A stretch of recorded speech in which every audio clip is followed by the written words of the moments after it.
Welcome to World Unit Inc.'s 5-Minute Leadership Dialogue. Take a listen. See how you might answer the questions. You might discover you have the mind and heart of a leader.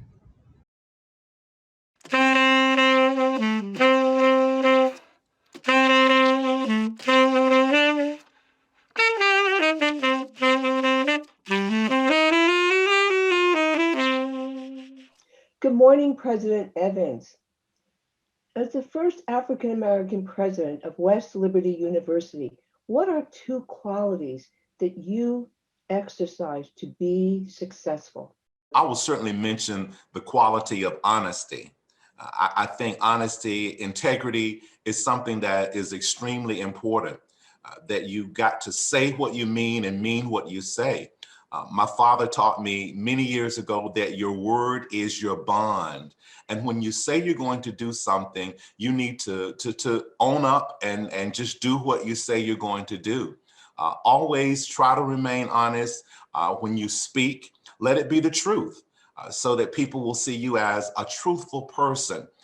So that's one of the qualities. I guess another quality that has helped me to achieve the goals and to be successful is that I try to be compassionate.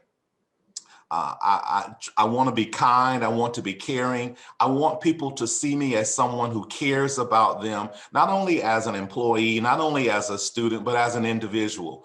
And those are qualities that I've lived my whole life trying to embrace and trying to demonstrate. And it has led me to be somewhat successful. Yes, and congratulations to you. President Evans, as you know, all human beings have what's called unconscious biases. Yes. So, what do you do to work on your unconscious biases? You know, one of the things that I do is a sense of awareness. You mentioned that all humans have unconscious biases. Just own up to it. And so once you acknowledge the fact that we have our biases, I think it will afford you the opportunity to work so that you aren't as prejudiced, or you don't show biases unconsciously. So constantly, I'm thinking to myself, how is my speech? How is my delivery? How are my behaviors being perceived by others? Years ago, there was this saying, WWJD, what would Jesus do? And so for me, I'll always try to put myself in the shoes of someone else so that I'm conscious of how others may perceive of what I do, what I say, because sometimes we don't even realize it ourselves when we say things or when we do things, when we make choices or decisions.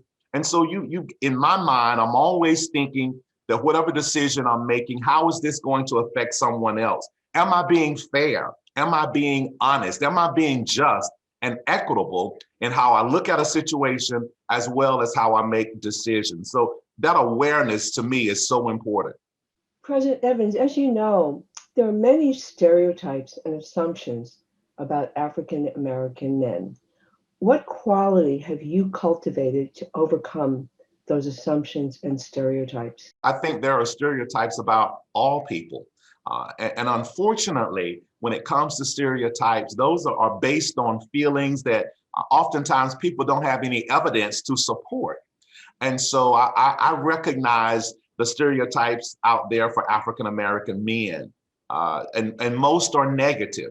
But one of the things that I've tried to work on and cultivate is that people see me as competent. That when persons tell me that they recognize that I'm intelligent, they recognize that I have a knowledge base, that I've worked hard to get where I am. Those are things that really and truly help me in my opinion, go against whatever stereotypes people might have about African American men. You know, me being the first African American president here at West Liberty University, when someone comes on campus, I don't want them to look at me and then say, can you tell me where the president is? When I am actually the president. And so by my presence here, I think it helps to break down stereotypes that here at West Liberty University, there can be a president who's African American. There can be a president who is Black and male. And so one of those things that when people see me, I do want them to know that I'm competent, I'm qualified, that I have earned the right to be president, that I've demonstrated in my past, my career, that I possess some leadership abilities and that I'm able to be at the helm of an institution like West Liberty University. Well, we applaud you for your appointment and wish you continued success in all that you do. And thank you for honoring us to be part of this 5-minute leadership dialogue. Thank you so much for the invitation and affording me the opportunity to participate. It means more than you can imagine.